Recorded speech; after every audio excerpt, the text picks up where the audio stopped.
It's Wellness Wednesdays. It's Wellness Wednesdays, and I have changed my recording settings.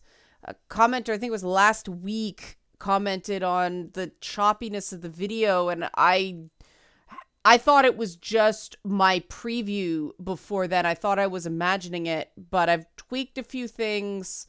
It still looks choppy, but let me know if it's better or worse, about the same. I'm trying. OBS has these auto settings now, when that was when it started going weird. Anyway, this is not super important. I'm just letting you know I am trying to be conscientious about it. If you want to support Wellness Wednesday and the associated Leanna Cares service, help support this channel, become a monthly patron if you want to do ongoing support. Patreon.com/Leanna K. Patrons get weekly updates and a unique video, a patrons only video every week. Well, most weeks anyway. Or you can do a one-time buy a Leanna Care session for somebody else at coffee.com/Leanna K. We do have to do 3 donated sessions a week to keep the existing roster of clients going. So I appreciate those who have chipped in this week. It means a lot. It means a lot to people. Okay, so today we are talking about infectious negativity. And there is science behind emotions being contagious. And some studies indicate that negativity is more contagious than positivity.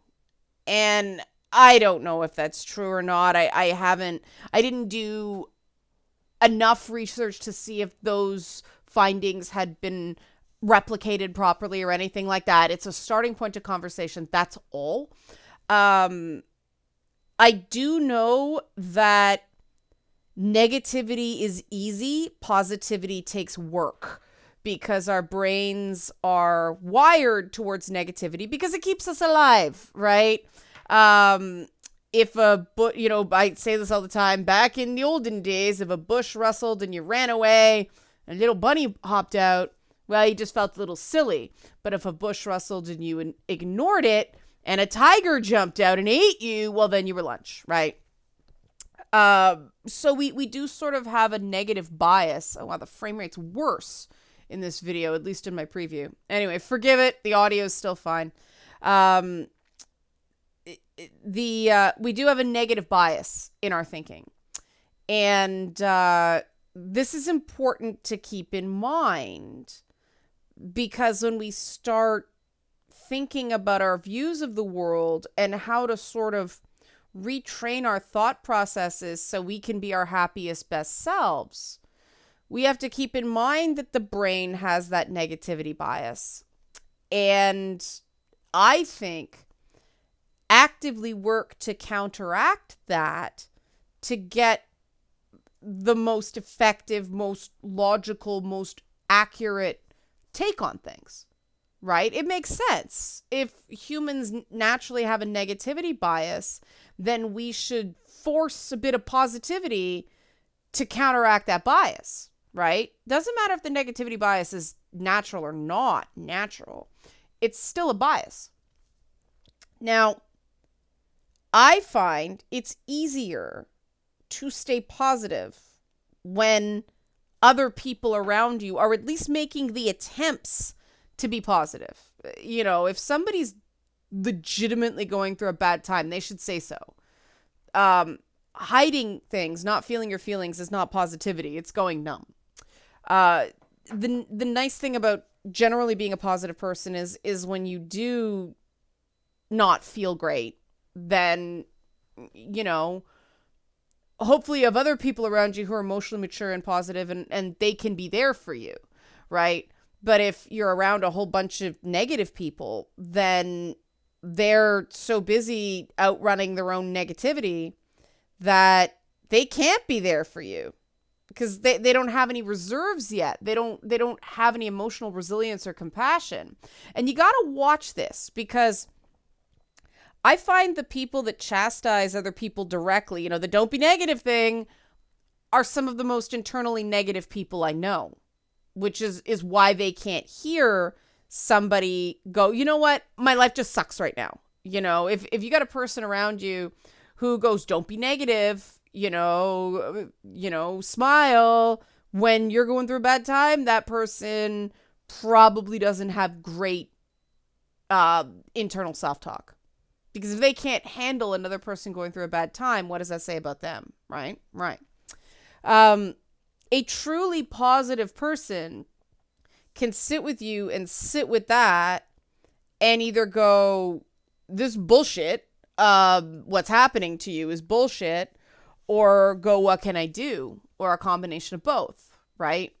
Negative people like I said, do not have the capacity to support others because they are so drained by their negative bias. The other problem with perpetual and growing negativity is that it robs the community. It robs the group of energy. It robs the group of hope. Because if one person is constantly a friggin' disaster, everybody else is compensating for that person who just can't get it together. Now, that's not necessarily a failing. It's the not trying that is not fair to the people around you. Telling yourself stories that convince yourself that it will always be garbage, it will never get better, life just sucks and always will. That is a form of emotional laziness. And I'm going to tell you why. Hope takes work. Hoping for things to get better takes work. Putting the effort in to try to improve your life is hard because of the crabs in the bucket phenomenon, the people who want to pull you down when you start doing better. This is a stupid comparison, but you know how you need that energy burst for an electron to jump, orbits around a nucleus? It's the same thing. If you're trying to rise in your life, well, yeah, that takes work. That takes energy. That takes struggle. But it's worth it. And I'm not talking just financial. I'm talking waking up in the morning and not feeling like garbage. It is possible if you are tying your sense of self to financial or social achievements. No matter how well you do, you will not feel it. That is the thing they don't tell you. The proverbial they, say, if you get money and if you get power and you get status and you get success, you'll be happy. Oh God, it's not true. I know lots of miserable rich people. There's a reason rich people are unique kind of terrible. Because they have all the things that are supposed to make you happy and they still ain't. So they are bitter and nasty, and eventually they just end up delighting in torturing other people. Now, plenty of poor people also delight in torturing other people. Oh, my drink matches my hoodie. Interesting. But it doesn't have to be that way. The cool thing is if you practice effective positivity, and I say effective positivity because positivity cannot be faked. People know when you're faking it. But when you practice effective positivity, people want to be around that. I'm very inspired by certain people who don't have a ton of money, don't have a high-powered job, they're in helper professions, but people just flock to them because they're positive. They, even when stuff is rough for them, they just seem to have a really good attitude about it. And you can't buy that. Now the question is, how do you do it, right? That's the thing that makes Wellness Wednesday different from other services. Just so you have to be positive. You have to think on the bright side. You have to be less anxious. You have to go easier on yourself. I actually tell you what works for me. Because I grew up in a house that was a turn that frown upside down. Don't be negative. Just don't talk about anything. La, la, la, la, la. What? I don't see anything. It doesn't look like anything to me. And lots of people are clearly fucking miserable, right? That doesn't work. I knew that didn't work. At least it didn't work for me. I don't believe it works for anybody. I am not a fake it till you make it person. I think pretty much every Leanna Cares client I have has heard, I don't believe in fake it till you make it. That's why a lot of cognitive behavioral therapy doesn't work for people. Certain things you can do. You can, in certain things, you can sort of BS your way through. But those foundationals, you can't. It's like, that soul drain spell or that like one hit kill in a video game. Just, those things in a video game where you encounter that Dark Souls boss for the first time and you're like, I don't know what I'm doing, dead. You have died, right? That's what happens when you try to fake certain foundational wellness and resilience premises. It's a Dark Souls boss. What you have to do is essentially level grind these skills. And level grinds mean doing small things you can achieve, chipping up that XP until you clear some levels. And this is not true in Dark Souls the same way it is in something like, say, Horizon Zero Dawn or the Far Cry game or something like that. But in those games that, you actually get extra stuff for leveling, those little, open world encounters of just going around and trying things out, not just practicing your gameplay, but earning those XP points. These sorts of changing your internal narratives, changing that dialectic you have about the world, changing the first cognitive response you have to stimulus, telling you what the meaning of what is going on is. You can level that. Now, you have two choices. It's like Fable. You can level evil or you can level good, right? It's very hard to just stay neutral because you choose, something happens to you. You don't choose what happened to you. You don't choose the original sting or the original joy, but you do choose what you tell yourself about that event, especially after the fact. And practicing positive self-storytelling is a really powerful tool. I have been having a hell of a time with some corporate work I'm doing right now, like really bad workplace bullying. It's all through the corporate world. And it's a question of, is the money good enough? And that's the thing about corporate. Yeah, the money tends to be good enough. But the story I tell myself about those encounters not only fuels how I feel about people being raging bags of dicks, and that's an insult to dicks, but also how I handle it going forward. What it does for my resiliency when I have to deal with these difficult people. And I try to find, first of all, I do work to make sure something productive comes out of a crappy experience. What skill did I pick up? What do I learn? What way can I take a sense of pride in how I conducted myself? It's something as simple as, dude came at me and I didn't return in kind, right? I took the high road. That alone can be the difference between you feeling like, well, he's just an asshole, I was the bigger person, and I was picked on, right? It's different. Because if they don't budge you, then you weren't picked on. They tried, but they didn't have the power to do that. In some cases, they do. Bullying is inherently a power imbalance, but there's,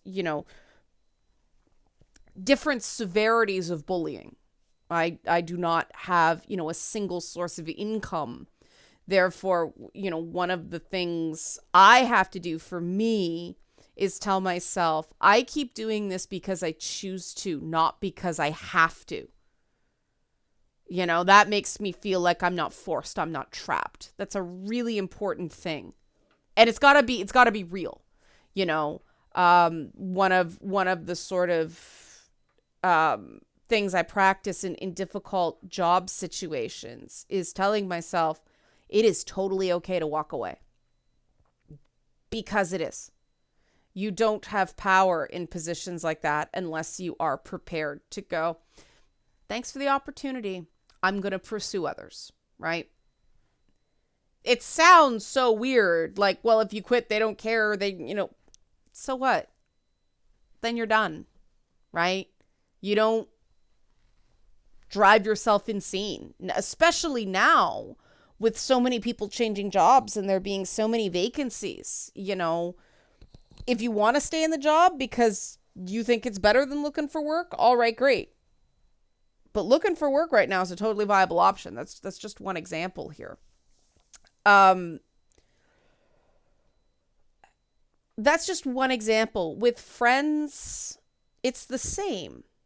If a friend is acting weird all of a sudden, acting kind of passive aggressive, the story you tell yourself can be, oh my God, what did I do? She or he, they are mad at me. Oh my God, oh my God, oh my God, freak out. Or the story can be, well, that's weird. But you know what? They know that if they got to talk to me about something, I'm good about it. You got to actually be good about it. But, value the things you do well. If you are somebody who, if they say, when you did this bothered me, they don't attack you. They just tell you it bothered you. You'd actually give a shit. If you know that about yourself and you'd be like, oh, I'm sorry, I didn't mean to. Like, how can I do that differently in future? Well, then there's no reason for them not to have a frank and honest conversation with you. They're choosing not to. That's on them, not you. So there's no need for the anxiety, right? Now, granted, okay, I do this, right? You can't do YouTube stuff if you're not sort of comfortable, one, with people inexplicably hating your guts. You don't like it, but you're okay with it. To me, it makes me really sad that people need to hate me. I wish they didn't. I wish they were happier. I wish that didn't give them a sense of control over their lives. But hey, it gives them a sense of control over their lives. So even the people who hate my guts, I'm helping temporarily, Hey, you're welcome. But, I'm also kind of used to occasionally making an ass out of myself and making very public mistakes and all that stuff. And that is stuff that you can practice. I mean, God, the first 3 times I was canceled, it was like the world was ending, and now it's like, this will end in 72 to 96 hours and they'll move on to something else. It's an intense 72 to 96 hours. Like, put down the phone, don't open up social media. This is why I have certain social medias I only use for personal stuff. I do not use for like promotions or work because I need services that I can communicate with the people who are actually my friends, that don't involve wading into toxic environments that I just need to wait out. Right?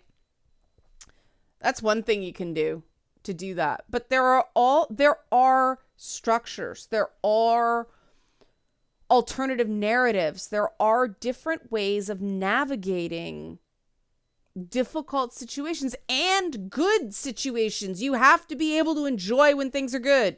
No, really, you do. You've got to be able to enjoy when things are good. And if you're so negatively focused, you can't. You just see good times as a break from the bad times instead of The good times being the thing that's real, and the bad times being, well, this is a deviation, but things will be good again. There is no difference except the story you tell yourself. I'm serious. There's no way of really accurately measuring how much bad, how much good is in every person's life. A lot of it is what you choose to focus on.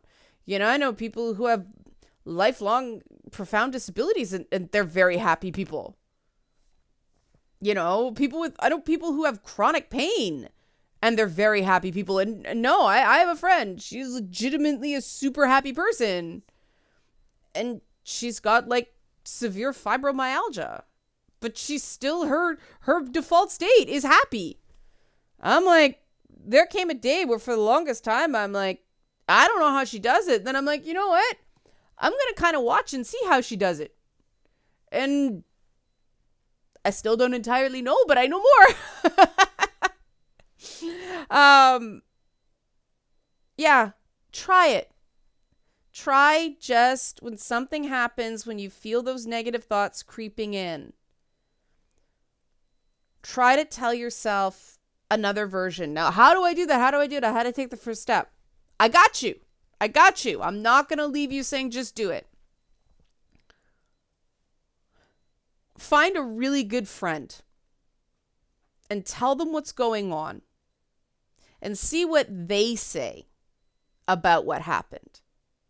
Because I guarantee you, your really good friend will not blame you. They won't say you're terrible or any of that stuff. They'll go, well, that person's an asshole, or they're wrong, or they're just being shitty. Try to see yourself through someone else's eyes. And don't be afraid to ask for a bit of a pep talk. Don't be afraid to ask for a second opinion from friends who like you. And actually listen to them and accept what they're telling you. Because you may say, oh, they're just being nice. But that's the point. They're being nice to you. You're not being nice to yourself. Nice does not mean dishonest or insincere. It doesn't. Like I said all along, it has to be authentic. It has to be sincere. But, a really good friend of yours won't lie to you. They'll give you a positive truth. And if somebody's telling you something that actually makes you feel good for like a millisecond, don't push it away. It's okay to walk towards it. It's okay to ask, why do you see these things I can't? Really engage and really listen to the opinions about yourself from people who like you. Because nobody likes having their opinion discounted, right? People don't like being ignored. People don't like being told you just don't know what you're talking about. Like the other stuff, like people hating my guts, I accept that some people just don't know what I'm talking about. But do I like it? No, because they're wrong and I feel bad for them. It's the same when people tell you your good qualities and you brush them off. That is not respecting their opinion. That is dismissing them. And it's just as frustrating as dismissing someone's opinion on anything else. So if you don't want to be that person, if you can't stand it when people do that to you, don't do it to your friends when they tell you you're worth something. Because that'll allow you to pick up positivity. That'll allow positivity to spread. Positivity to be contagious, infectious. Instead of the negativity. You pick up what you'll let in. Right? We all know how things spread. Let it in. I'm giving you permission. In fact, I'm giving you encouragement to let positive feedback in. Because it makes the negative stuff easier to deal with. And I know a lot of people think, oh, if I feel good, then it's going to be a crash when I feel bad. But it doesn't actually work that way. Because if, the whole count your blessings thing, apologies to the atheists, I'll use more secular terms. If things are going crappy at work, but you can say, hey, but my friends support me, or I'm really satisfied with this side project I'm doing, or, oh, wow, my cat's really cute. You can compartmentalize to an extent the shitty workday. I do a lot of that lately. The like I said, the corporate stuff I've been doing, miserable. But the backer sessions for Song of Sparkle Muffin are amazing and exciting. And I'm super tired because it's like this massive creative output afterwards. But I'm like stoked after every single one. The creativity is so cool and so different and everything's so like neat. And it's like, sweet. So I know that, I try to book a couple of those a day because even after shit contract day job stuff, I got that to look forward to. And so the shit contract day job stuff doesn't define me.